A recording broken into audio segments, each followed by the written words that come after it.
É isso aí, meus alunos. Chegada a hora da grande finale, né? Agora nós vamos para a nossa revisão e, posteriormente, a nossa avaliação parcial aí da segunda unidade. Vale lembrar que nós vimos vários assuntos aí durante esse período, não só do segundo módulo, mas do primeiro. Mas é claro, nesse módulo que eu estou aqui com vocês, a prova, a avaliação parcial vai ser sobre esse módulo, tá bom? Mas se nós formos contar tudo que vocês já aprenderam até aqui, depois que começou o primeiro ano, lá com a professora Tabita e comigo, né, a gente já viu muita coisa. Tá? Algumas coisas simples, algumas coisas mais complexas, mas independente dela ser simples ou complexa, precisa muito da sua dedicação, da sua atenção na hora que a gente está explicando, porque senão até as coisas fáceis vão se tornar difíceis se você não tiver dedicação. Tá bom? Então vamos lá, que tem muita coisa para a gente falar aí, né? Bom, revisão geral da unidade 2. Uma visão geral da célula 1, esses assuntos foram os que nós vimos durante a unidade, tá, pessoal? Uma visão geral da célula 1, uma visão geral da célula parte 2, falamos de envoltório nuclear, processo de trocas entre células e o meio externo, citoplasma das células procariontes e eucariontes, estruturas citoplasmáticas 1 e 2, os metabolismos energéticos 1, 2 e 3, do núcleo, as estruturas, dividimos em duas aulas, falamos também sobre a divisão celular 1 e 2, como nós falamos de mitose e meiose, estudo do DNA 1 e 2, beleza? Vamos lá então. Primeira aula da unidade 2, falamos sobre uma visão geral da célula, falamos sobre os tipos celulares, tamanho, forma das células, relações entre a forma e a função da célula, né? Então, fácil demais, hein? 2 tipos de célula. O que se trata? Procarionte e eucarionte. Tamanho e forma, ela vai ter, dependendo, né? Se ela for um neurônio, ela vai ter um formato. Se ela for uma célula muscular, ela vai ter outro formato. Se ela for uma célula do sangue, ela vai ter um outro formato. Então, geralmente, a forma de uma célula vai ter relação com a função dessa célula, tá bom? Então, ó, nós temos aí mitocôndrias, né, tamanho e forma das células. Nós temos aí, falamos sobre as mitocôndrias, são componentes citoplasmáticos, os envoltórios nuclear, cloroplastos, que são organelas presentes em células vegetais. As mitocôndrias, por exemplo, são as células, são as organelas onde acontece, né, a produção da energia nas células animais. Já os cloroplastos vão fazer isso, mas nas plantas, tá bom? Falamos sobre o envoltório nuclear, tudo ainda dentro do tipo de células que são procariontes e eucariontes. O que difere uma célula procarionte da eucarionte? É justamente a presença de envoltório nuclear. As eucariontes têm envoltório nuclear, portanto, elas têm núcleo. As procariontes não têm, tá bom? Então, esse assunto a gente abordou ele durante o período aí do segunda unidade, tá bom? Então, lembrem bem desse assunto, veja a importância, dê uma lida na importância das mitocôndrias para os animais, na importância do cloroplasto para os seres autotróficos, né, as plantas principalmente, tá? E essa diferença entre célula procarionte e eucarionte relacionada à presença ou não na membrana carioteca, que é a mesma coisa que o envoltório nuclear, tá bom? Procariontes não têm núcleo, ou seja, não tem carioteca, e eucariontes têm núcleo, portanto, tem carioteca. Falamos dos envoltórios celulares, fizemos uma viagem aí pela membrana sobre a questão do transporte de substâncias pela membrana, né? Os envoltórios e especializações dessa membrana. Falamos do envoltório nuclear e as especializações também da membrana celular. Isso é interessante por quê, pessoal? Porque a gente percebeu que as células, que a membrana plasmática da célula, ela não é só um fator delimitante da célula, ela não está só ali para dar formato para a célula. Não, ela tem uma função, né, que é deixar entrar ou sair da célula o que essa célula necessita que entre ou o que essa célula necessita que saia. Então, ela é uma dupla camada lipídica, tá bom? Nos procariontes, né, a gente encontra aí membrana plasmática e associada à parede celular. E nos eucariontes a gente encontra aí também a membrana plasmática com suas determinadas funções. Funções de semipermeabilidade, por exemplo, que também seria a função seletiva, né?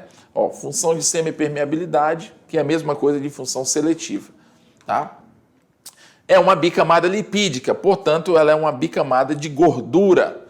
Lembra que eu falei das moléculas de gordura, né? A parte polar, né? Moléculas de fósforo, moléculas fosfolipídios, que tem uma porção polar e uma porção apolar, tá? A porção polar tem afinidade com a água, a porção apolar não tem. E como ela é uma dupla camada lipídica, tem tanto um fosfolipídio virado para cima, quanto o outro virado para baixo. Então, o ambiente externo, que tem água, né, que tem líquido, né, fica com a parte polar, e o ambiente também interno, que tem líquido, fica com a parte também em contato com a parte apolar dessa molécula. Então, membrana plasmática. Vimos aí também processos de troca gasosa entre o quê? O meio externo e o meio interno da membrana, da célula, aliás. As substâncias que estão dentro precisam sair, as que estão fora precisam entrar. Isso vai acontecer de que forma? Como que a membrana plasmática faz essa seleção, esse controle de entrada e saída? Através de processos de transporte pela membrana chamados de difusão, que pode ser simples, lembra? Simples, pode ser também facilitada.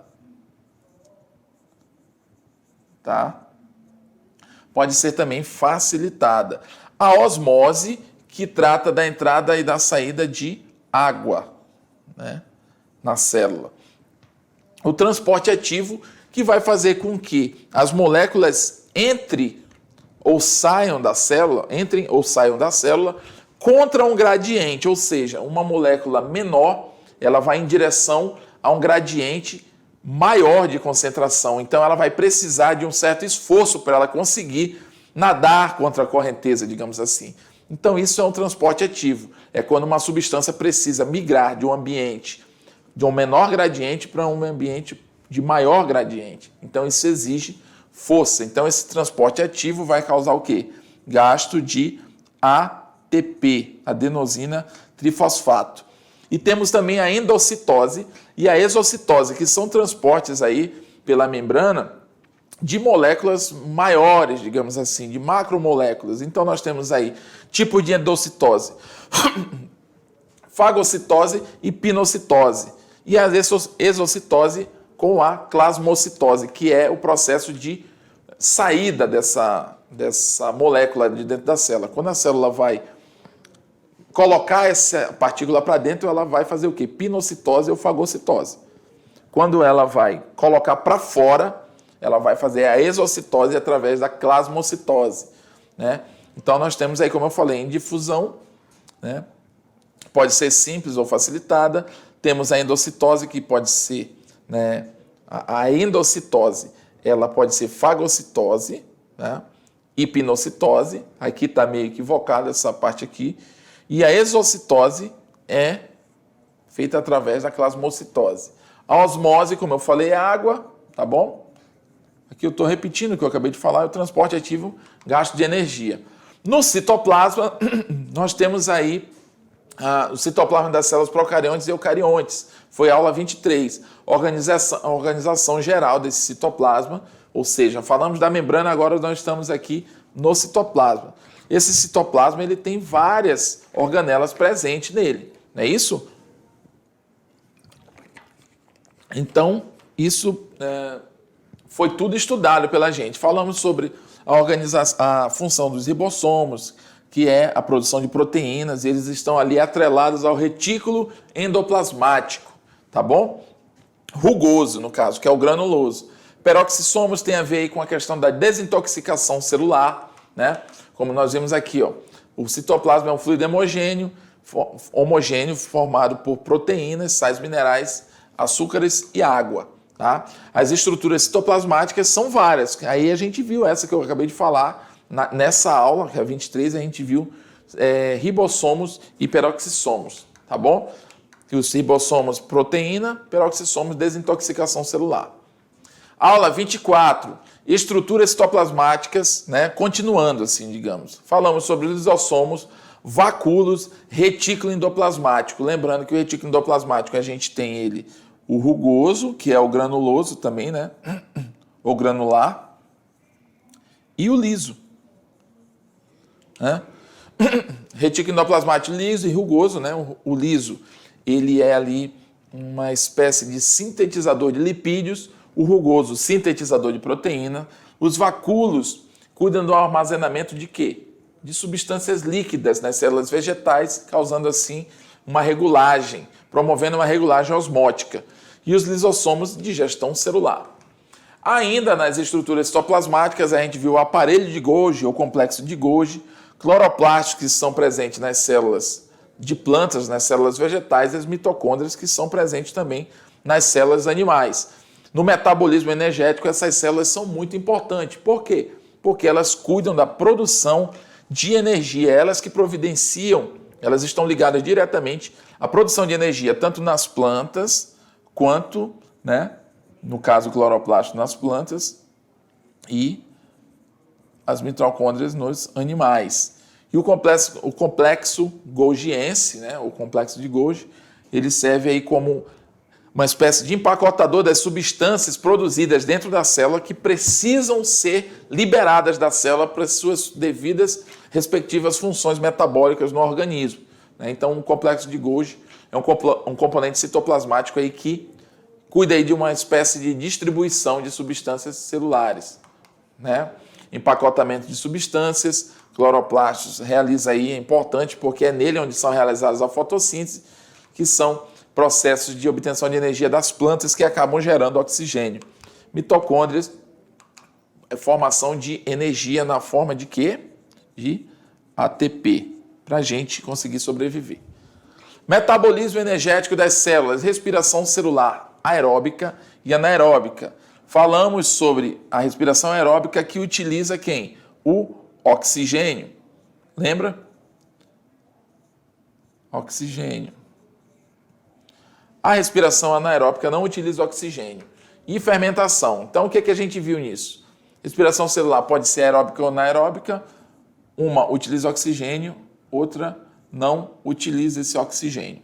Na fermentação, é um tipo de respiração celular, é um exemplo de respiração anaeróbica, no qual também tem como resíduo aí, né, a fermentação, ela pode gerar álcool também, né?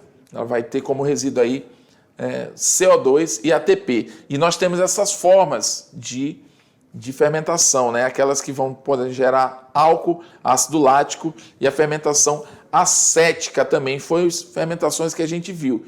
Então, na fermentação, a glicose não é oxidada, né? Ela vai ser fermentada, essa é a diferença.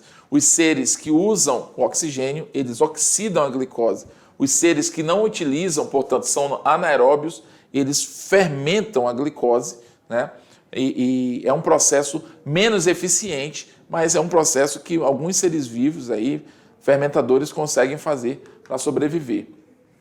Na aula 27, metabolismo energético das células 2, né, a gente viu fotossíntese e quimiossíntese. Esse é um assunto muito recorrente aí no Enem. Quando se trata aí da fase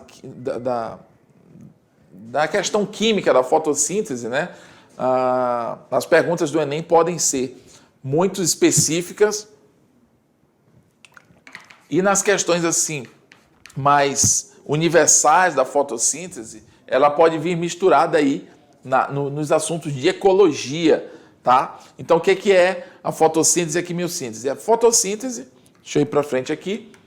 A fotossíntese, ela faz parte do metabolismo energético junto com a quimiossíntese, e ela vai fazer o quê? Ela vai produzir energia, né? É o processo pelo qual os seres vivos autotróficos, que são as plantas, as algas protistas e cianobactérias, né? E algumas bactérias, de maneira geral, elas produzem energia através dessa fotossíntese. E o que é? É a produção de energia a partir da luz, né? Da luz solar. Por isso, fotossíntese, ou seja, fabricação a partir da luz. Tá? E ela tem a fase clara, a fase escura. A fase clara é uma fase que acontece aí a produção de ATP, né?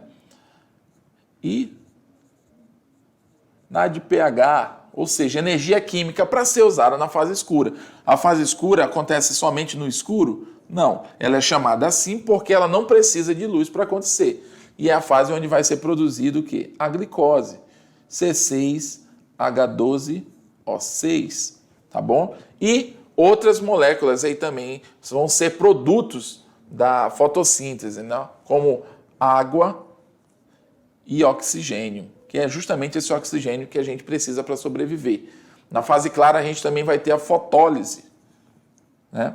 Que é a quebra da água para a liberação do oxigênio, tá bom? Fase clara acontece nos tilacoides, fase escura acontece no estroma. A quimiossíntese, ele não vai usar, o ser vivo não vai usar a luz solar, ele vai fazer a oxirredução de elementos inorgânicos presentes na natureza, tá bom? Ele não pega a luz do sol para retirar elétrons da clorofila. Ele vai usar justamente a energia proveniente, né? Elétrons provenientes dos componentes inorgânicos, como, por exemplo, os derivados do enxofre, do nitrogênio, né? E do ferro. Tá bom? 28, componentes do núcleo, material genético. Essa aula é bem interessante. Falamos aí sobre os cromossomos, falamos sobre a carioteca, a membrana que faz o núcleo, né? Vimos que ela tem membrana interna e externa, que ele tem poros na sua composição, essa membrana. Portanto, existe aí uma passagem de material do núcleo para o citoplasma. O nucleolo, né, ele participa aí da ação da produção da síntese de ribossomos, que são importantes para a produção de proteína. Esses poros também, que eu acabei de falar, né? Então, a importância da gente entender o núcleo é que todo o metabolismo energético ele é gerido pelo núcleo, né? Esses poros, qual ele se refere aqui, ó, são esses buraquinhos que têm proteínas nele que funcionam como válvulas, ou seja, eles são poros, mas não é tão simples assim passar por ele. E o nucleolo, né, que vai participar aí da ação da produção de ribossomos. E esses ribossomos são as bolinhas vermelhas. Vocês percebem que eles estão sempre ali por perto do núcleo, justamente por eles terem essa ligação com o nucleolo. E eles estão ali aderidos ao retículo endoplasmático granuloso, né, formando aí uma rede produtora de proteínas. Falamos sobre os tipos de cromossomos com relação ao centrômero deles, né, aquela cintura que tem. Se ela for no meio, ele é metacêntrico. Se for um pouco acima do meio, submetacêntrico. Se for um pouco mais perto do ápice, acrocêntrico. E se for lá no ápice, é telocêntrico. Tá bom? 29, falamos aí da descoberta do DNA, a estrutura, né, com as suas bases nitrogenadas, os nucleotídeos que são formados por fósforos, pentoses e bases nitrogenadas, que podem ser adenina, guanina, citosina, timina, enfim. Né? A importância da replicação, como que um DNA se replica com a questão da separação das fitas, DNA polimerase que vem fazendo a fita complementar, a tradução, cantamos até uma paródia falando da transcrição, a tradução, replicação. A transcrição nada mais é do que a fabricação de um RNA a partir de uma fita molde de DNA. Lembrando que no RNA não tem timina, tá? No lugar do que seria timina, vai ser uracila. E a tradução é feita pelos ribossomos, tá bom? A tradução, quando a gente fala de tradução no processo de síntese proteica, a gente está falando da transformação de informação genética em proteínas. Quem vai fazer essa tradução, né? Eu coloquei ribução, ó, pessoal. Essa aqui eu inventei, hein? Ribução. São os ribossomos aqui, tá bom? Ribução, eu juntei uma palavra com a outra. São os ribossomos, né? Síntese de proteína, eles que vão fazer a tradução, tá? Aula 30, falamos de mutação e clonagem, quando as mutações são deletérias, de transição ou transversão. Deletérias, um aminoácido, um par de base, ele some. Na transição, uma pirimidina é trocada por outra, ou uma purina é trocada por outra. Na transversão, uma base pirimídica é trocada por uma púrica e vice-versa. Falamos sobre a clonagem também, que é você induzir um ser vivo ser geneticamente igual ao outro quando ela é induzida. E naturalmente, por exemplo, quando ela é na reprodução assexuada. E tem também a questão dos gêmeos lá, né? Que acontece naturalmente. Falamos sobre o ciclo celular na aula 31, falamos da mitose, onde a gente encontra lá o quê? Prófase, né? A gente encontrou prófase, metáfase, anáfase, telófase, cada uma com as suas fases de organização, preparando uma célula para se dividir, né? Os fusos acromáticos, enfim. Tá bom? Então, o que mais que a gente viu? E vimos a meiose. Percebemos aí que a meiose ela tem o quê? Também as prófases, metáfases e anáfases, porém aqui elas têm, né, uma parte mais complexa. A meiose ela já tem a fase reducional e uma fase equacional, ou seja, uma fase que vai reduzir e outra que vai produzir mais células iguais. É como se fosse uma mitose dentro da meiose, tá bom? Então essas são as fases. Vamos para frente, porque a gente tem aí uma avaliação para fazer, tá? Eu dei uma falada assim ligeira, eu também não estou aqui para explicar muita coisa, é só uma revisão, foi só uma relembrada aí nos assuntos para dar uma clareada na sua mente. Faça aí uma boa avaliação, preste atenção, se liga, concentra, para você tirar uma boa nota e obter um bom resultado, tá bom? Vamos lá!